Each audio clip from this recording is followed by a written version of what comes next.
guys, welcome to another episode of A.to.T Bakers. So this episode we are going to be making Cranberry Christmas Cake. Right, it is time to start the Christmas season baking.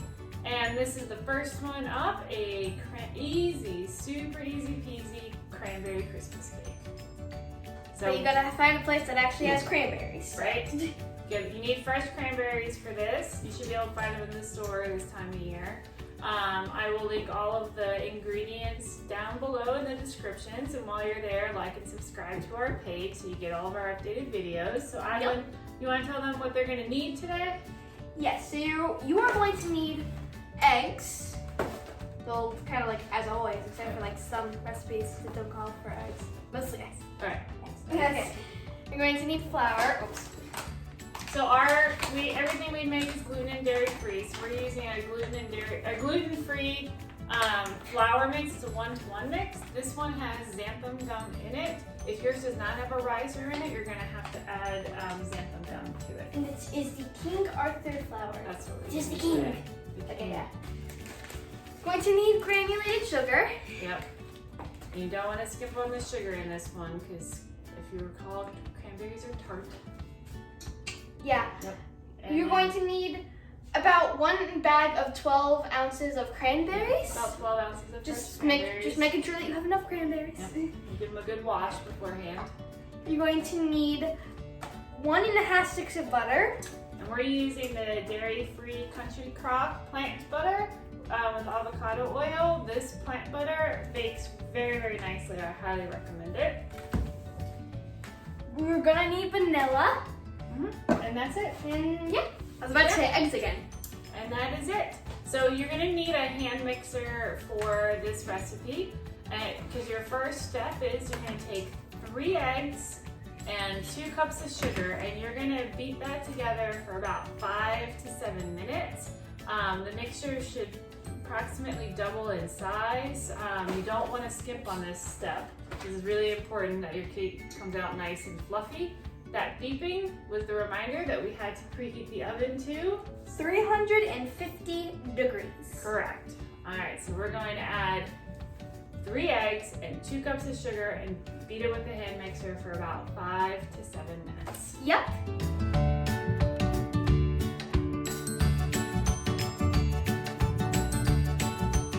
All right, so 5 to 7 minutes of mixing, and it looks to be very bubbly. You should have seen the nice ribbons in it. It's with your mixer. There should be lots of air bubbles. It kind of looks like Eggnog. a bit like eggnog. I wouldn't drink it though. No, don't drink it. No. Don't drink it. It's not gonna taste good. So what do we Well, need? right now, but at the end it will. Yeah. At the end. Don't drink rides. All right. Okay. What do we need next, ma'am? So next you're going to need to add your 1.5 sticks of butter and 1 teaspoon of vanilla to your mixture and mix it up again. Yep. And mix with the beater again. But there's no like time limit for this this. time it's about 2 minutes or so. Yeah. Less.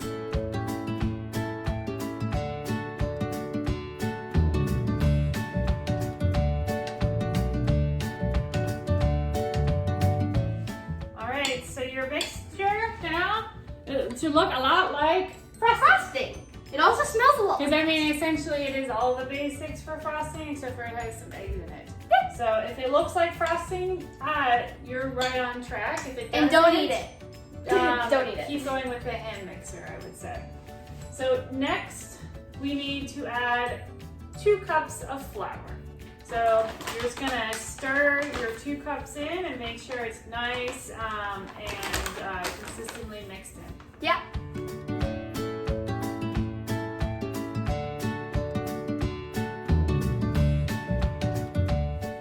Okay, so our batter is all mixed up. Yep, should be nice and thick at this point. Very thick. Yep. So the next step is to add your cranberries. So you're gonna take your cranberries, Yep, and you're just just gonna gonna pour them in there. You're gonna stir it up and get it all distributed well within your batter. And then while she's doing that, go ahead and get out a 9 by 13 pan and put parchment paper on it. Yeah.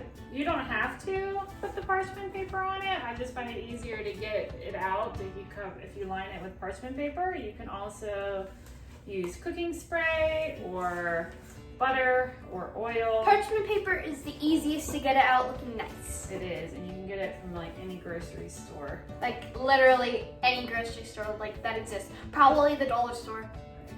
So this is nice and thick batter, so it is tough to stir.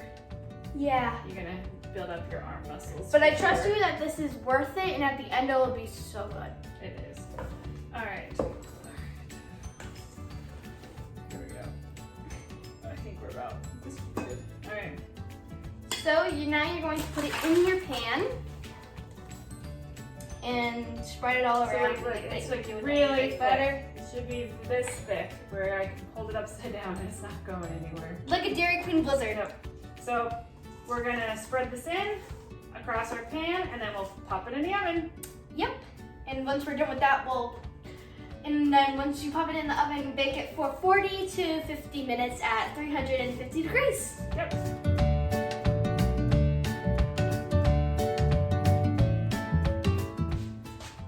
Our cake is out of the oven. I think for us this time it took about 38 minutes and it was good. I mean, you could really smell it starting to cook. I just put the fork in the middle. You can eat it just like this. It doesn't need any frosting or anything on top, but we've decided that we are going to add a white chocolate drizzle over the top. So we have these chocolate chips. They're simply delicious. Nestle Toll House, and they don't have any dairy in them at all, so that's what we use, and they are also gluten-free. I'm just looking, I don't know if they have I think they have a cross-contamination thing, so that's good. Alright, so all we're going to do, really, because we're not trying to make any sort of glaze or anything. We're just going to make a white chocolate, melt it in the... Yeah. Oh, we're not going to make a white chocolate, we're going to take white chocolate, melt it in the microwave, and then drizzle the lid on top with a spoon on top of our cake. She's absolutely correct. That's all we're going to do. We're just going to melt it in the microwave real quick, mix it up, drizzle it over, let it harden up, and then we'll be back to eat it. Yep, we'll see you. Alright, so we melted our milk chocolate, or white chocolate in the thing, and then we found an interesting fact. We accidentally over microwaved it, and it turned really dry and chunky. So then we put some coconut oil back in it.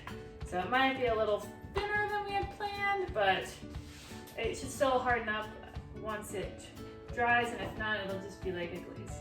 But it'll still taste good. So we're just gonna drizzle it. Maybe. It's not even drizzling. It's not drizzling yet. Drizzle. Drizzle. I didn't want to over drizzle, so I was under drizzling, I suppose. Yeah. You can do a pattern. Whatever. We're just gonna drizzle. All right, our cake is all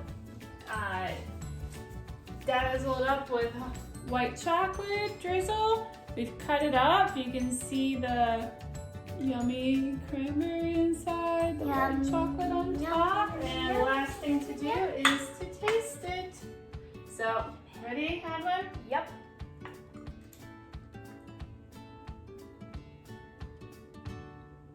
Wow, that is really good. The baked cranberries are so good because you got a little bit of tart, but the sweetness of the cake, and I really do recommend the white chocolate drizzle. I think it adds a lot to it. It really does. Yep. And I recommend on your first bite, take a spot where the cranberry is. Yeah, it's very good. So this is our Cranberry Christmas Cake. You can cut it up, enjoy it with your family, get you start going in the holiday spirit. Yep. Alright, I'll put all the ingredients in the description below. If you like this cake, you can try out some of our other cakes. I'll also link them below. And like and subscribe to our page. Yep, and we'll see you guys next time. Bye.